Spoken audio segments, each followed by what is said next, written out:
Hello my dear students. Today we will discuss the topic Imperial Official, second part, that is the information and empire.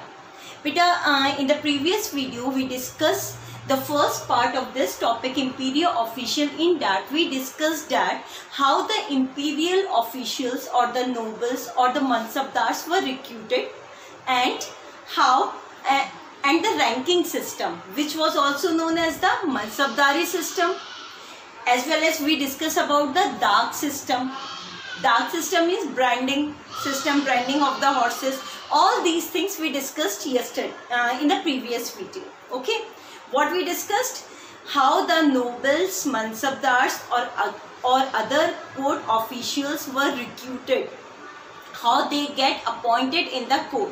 Okay, second thing, the Mansabdari system, which was also known as the ranking system, according to which the ranks were given.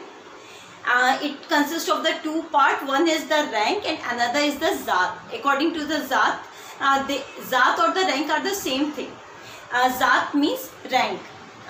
Like the nobles were having the rank of 500 or the thousands, that thing, and the nobles and the people Mansabdar who were having the rank above that of the 1000 were known as the nobles. Okay, these things we discuss. Now we discuss information and empire. Beta, in this, the term information we discuss in two ways.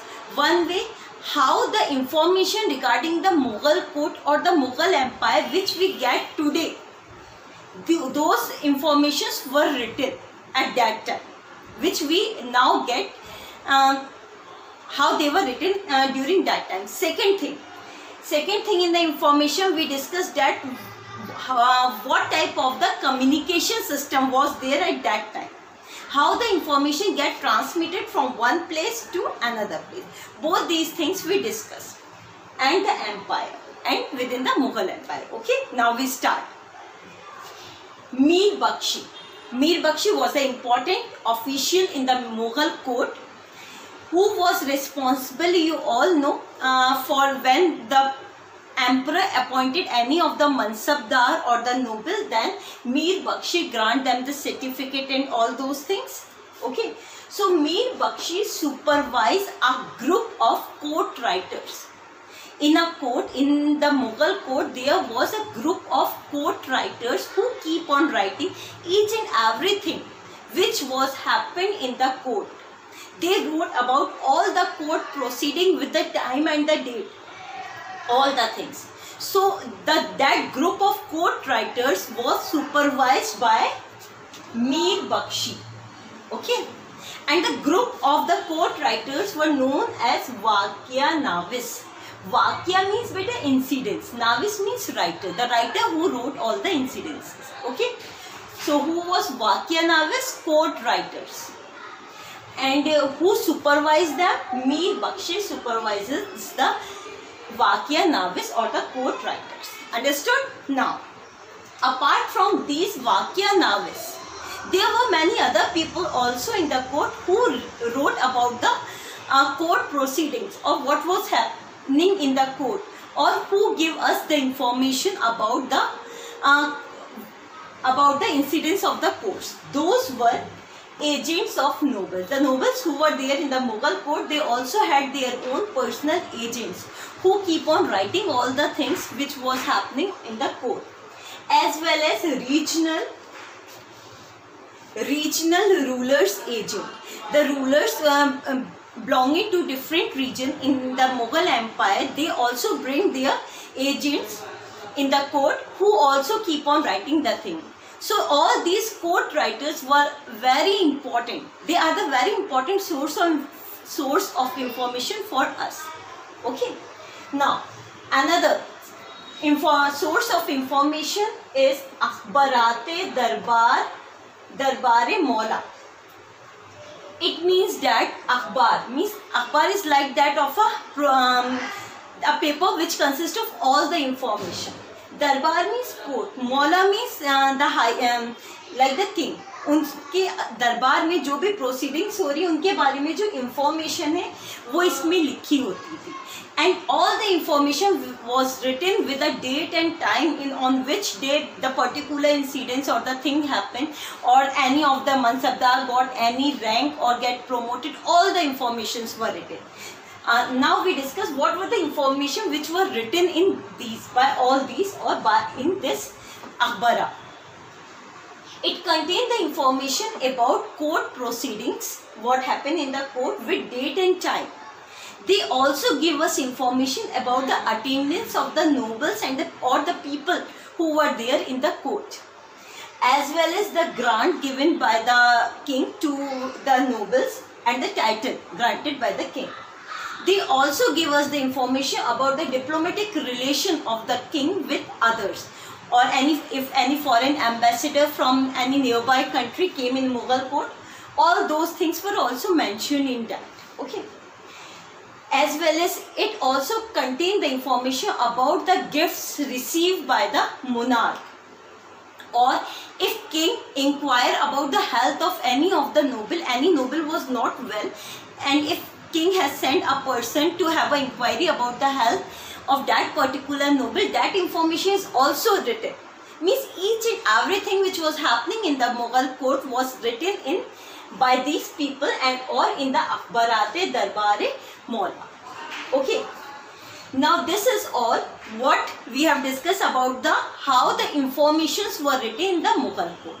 Now I will tell you how efficient was the communication system in the Mughal court. But regarding the efficiency of the communication system, one information is provided to us by the Ibn Battuta. If you remember in one of the chapter, that was the chapter number 5, foreigners, foreign travelers. In that, Ibn Battuta told us about the communication system during the time of Muhammad bin Tughlaq, because he came during the time of Muhammad bin Tughlaq. And he also told us about two type of the communication way. One was the foot way, and another one when the person sit on the horse and carry information by that way. That was known as the Dawa system. Okay. When the information was carried with the help of a horse, and another one was known as the ulk. So during Mughal Empire time also the communication system was very efficient. This we know from the sources. The information took a very less time to reach from one place to another place which was at a distance, at a large distance. Okay. So the communication system was very much efficient. So beta, we discussed this topic. In this topic, the imperial officials, there are three topics. One was the how they were recruited and what was their how the ranks were given to the nobles. Second, the information and the empire. In that we discuss about how the informations were written in the Mughal court and how information get transmitted from one place to another. Now we discuss the last subtopic of this topic, that is beyond the center, provincial administration. Beta, when we till now we were discussing about the Mughal court, means we were discussing about the center where the king reside. In this topic we discuss about the provinces where the king don't reside. That's why here it is written beyond the center. Okay, provinces. But understand this in today's perspective. Our country name is India. Okay, there is a capital. Capital is at Delhi. Apart from that, there are the countries divided into various states like Haryana, UP, and Madhya Pradesh, Rajasthan. All these are the states, and these states consist of a district, and among and within the district there are the various cities, and among those cities there are small villages. In a similar way, there was a division and the subdivision at that time also. So the highest one, the biggest division, like जैसे अब है states होते हैं, like Haryana, Punjab. At that time the states were known as the provinces or the subas. In English we call them province, or at that time they were known by the name of subas. Okay. Suba gets subdivided into Sarkar. Okay, then Sarkar gets subdivided into Pargana. Within the Sarkar there are various Parganas, and within the Parganas there are various villages. Okay, so villages were the smallest unit of the Mughal Empire. Understood? Okay, now we discuss about the official who took care of this. The in charge of the Suba was known as the Subadar. Okay, in charge of Suba, Subadar. Sarkar. Beta, as I told you, there were Mansabdars also who were giving, Mansabdar were giving a particular region. They have to collect the revenue from that particular region. Apart from that, there were also the military commanders who were given that particular land to maintain their army or the military, and to give the salary to the military. So there were the instances when the Faujdar coincide with that of the Mansabdar, because the area of which the person was the Faujdar or another person was the Mansabdar coincide. Okay. So the Sarkar was took care by the Mansabdar or the Faujdar. Now come to the Pargana. At Pargana level, there are three main officials. One is Kanun Go, another is Qazi, then the Chaudhary. Okay.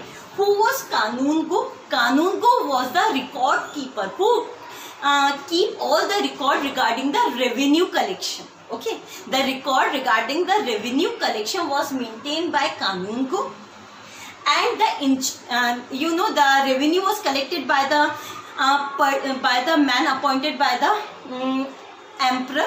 So there is also an in charge of all those persons. The in charge of the revenue collector was known as the Chaudhary. Who was Chaudhary? He was the in charge of the revenue collectors. And the record was maintained by Kanun Go.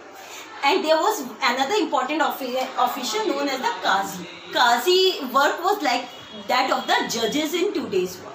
Whenever there was a dispute between any two parties, then Qazi will give the judgment.